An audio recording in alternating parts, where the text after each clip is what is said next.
پیرانے پیر حضرت سیدنا شیخ عبدالقادر جیلانی رحمۃ اللہ علیہ جب حصول علم کے لیے اپنے گاؤں جیلان سے بغداد کے لیے روانہ ہوئے تو آپ کی والدہ مائدہ نے آپ کو زاد راہ کے طور پر 40 دینار آپ کی گڈری میں سی دیے۔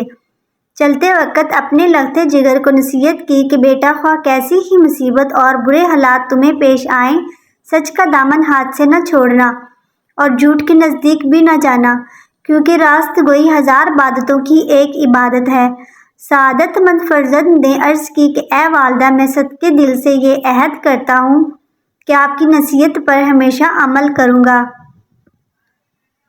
گھر سے رخصت ہو کر آپ رحمۃ اللہ علیہ بغداد والے ایک قافلے میں شامل ہو گئے، کیونکہ اس دور میں طویل بیابانی راستوں میں تنہا سفر کرنا ممکن نہ تھا۔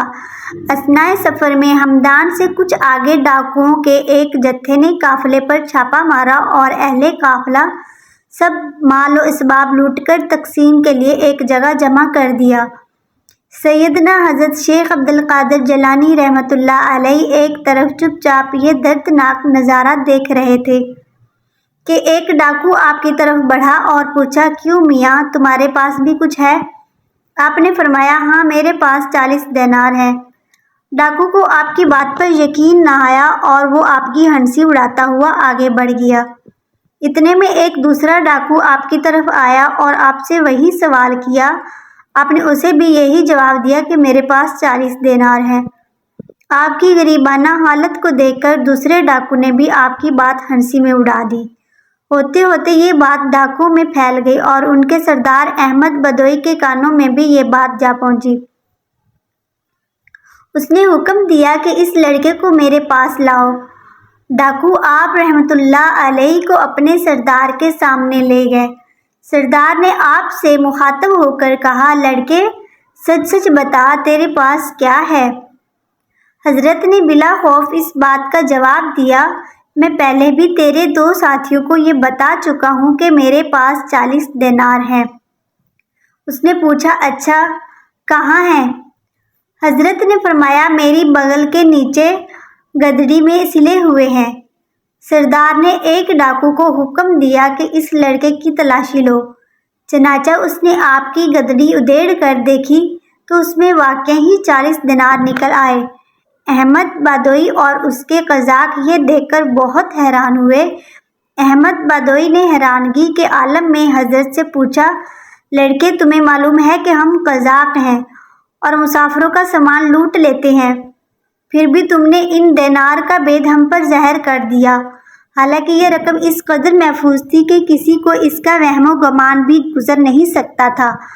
آخر کس چیز نے تمہیں سچ بولنے پر مجبور کیا؟ حضرت نے فرمایا، میری والدہ نے گھر سے چلتے وقت مجھے نصیحت کی تھی کہ ہمیشہ سچ بولنا، بھلا ان 40 دینار کی وجہ سے میں اپنی والدہ کی نصیحت کو کیوں کر فراموش کر دیتا اور اللہ تعالیٰ کو ناراض کر لیتا۔ حضرت کے الفاظ سن کر بدوئی بے حد متاثر ہوا اور اسی وقت اس پر رقت طاری ہو گئی۔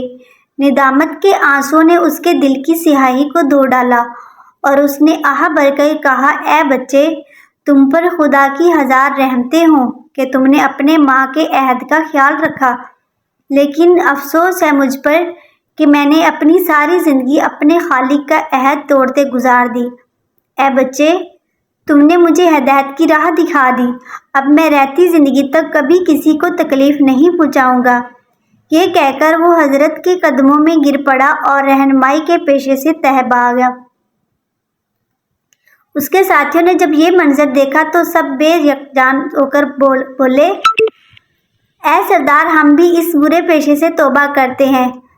تو راہ زنی میں بھی ہمارا قائد تھا اور توبہ میں بھی ہمارا پیش رو ہے۔ چنانچہ انہوں نے لوٹا ہوا تمام مال قافلے والوں کو واپس دے دیا۔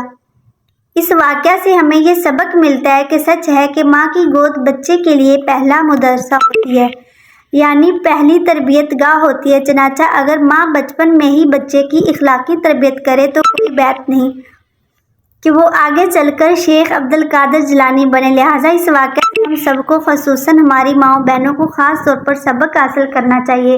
اللہ تعالیٰ ہمیں عمل کرنے کی توفیق عطا فرمائے۔